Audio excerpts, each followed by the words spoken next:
Alors, juste un mot avant de poser à Philippe de Villiers un certain nombre de questions. Juste un mot, nous étions ensemble il y a quelques jours aux obsèques de Jean Raspail, tous les trois d'ailleurs. Oui, mercredi dernier. Mercredi dernier, et je voudrais qu'on fasse ensemble un hommage qui n'a pas besoin d'être long, mais qui a besoin d'exister, parce que moi je ne l'ai pas encore fait, à notre ami Jean Raspail, qui est venu ici bien sûr souvent, dont j'ai eu l'honneur d'être l'avocat en même temps que l'ami, et qui était l'incarnation de ce Gaulois réfractaire, non Oui, on peut dire que il était le Gaulois réfractaire par excellence. En fait, c'était non seulement un grand écrivain, mais il y en a d'autres, mais aussi un visionnaire qui a créé un monde, la Patagonie. Une sorte d'exil intérieur, une ferveur de la France à sa manière, avec des signes de reconnaissance.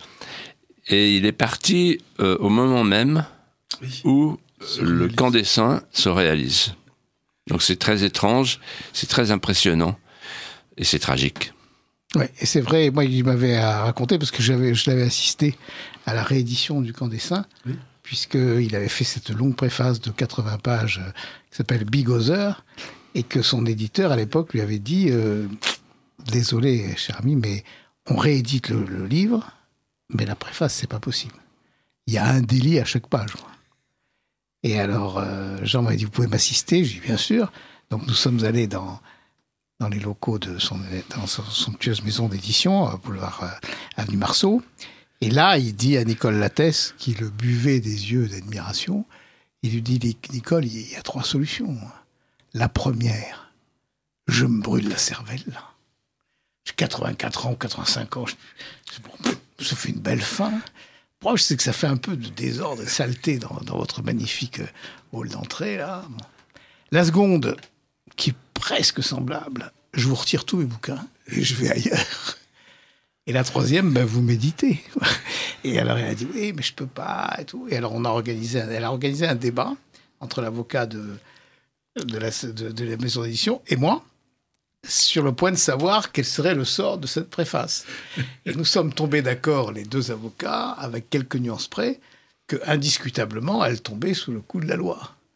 Mais là où je différais de mon confrère, c'est que je dis, elle tombe sous le coup de la loi, mais je pense, qu'ils vont pas oser, et 2, s'ils osent, c'est trop bon. Oui. Alors, elle n'était pas d'accord avec le 2, mais finalement, elle a publié, et Jean m'a dit, c'est quoi le délai de prescription ? Et à l'époque, c'était 3 mois. Et toutes les semaines, il me téléphonait. Alors ça vient, cette poursuite. Mais c'est pas venu. Ouais. C'est pas venu. Et je pense qu'il a eu une certaine déception de ne pas ferrailler. Et elle est extraordinaire, cette préface. Bien sûr. Elle est extraordinaire. Donc tout est passé. Donc le courage paye. Le courage paye, voilà. Donc puisque le courage paye, bien, on en revient à un livre courageux. Ce que je veux dire, oui, pour moi, enfin, je le connaissais très très bien. Oui, j'ai vu que... Oui, très bien. On était des amis. Il connaissait aussi très bien Nicolas, mon fils, président du Puy du Fou. Il admirait beaucoup le Puy du Fou et moi j'admirais beaucoup son œuvre. Et quand j'écrivais, quand j'écris des romans historiques, je me dis, oh là là, comment faire pour écrire comme Raspail ? C'est impossible, c'est terrible. Donc c'est décourageant, Raspail. C'est décourageant, mais c'est merveilleux. Il y a une devise quelque part qui est dans le bureau de Nico, c'est quand on défend une cause perdue, il faut sortir des remparts, sauter sur son cheval et sonner de la trompette. Et donc, moi, je sonne de la trompette, voilà, avec ce livre. Tout à fait, ouais. Mais oui, mais en fait, il avait à la fois comment dire, le sentiment des causes perdues, du roi au-delà de la mer, et tout.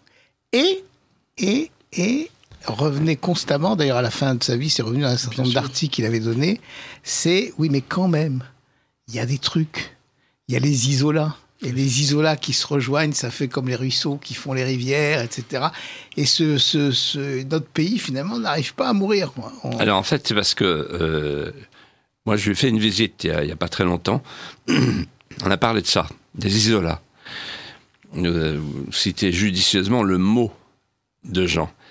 Et en fait, je lui ai dit, pourquoi vous croyez aux isolats ?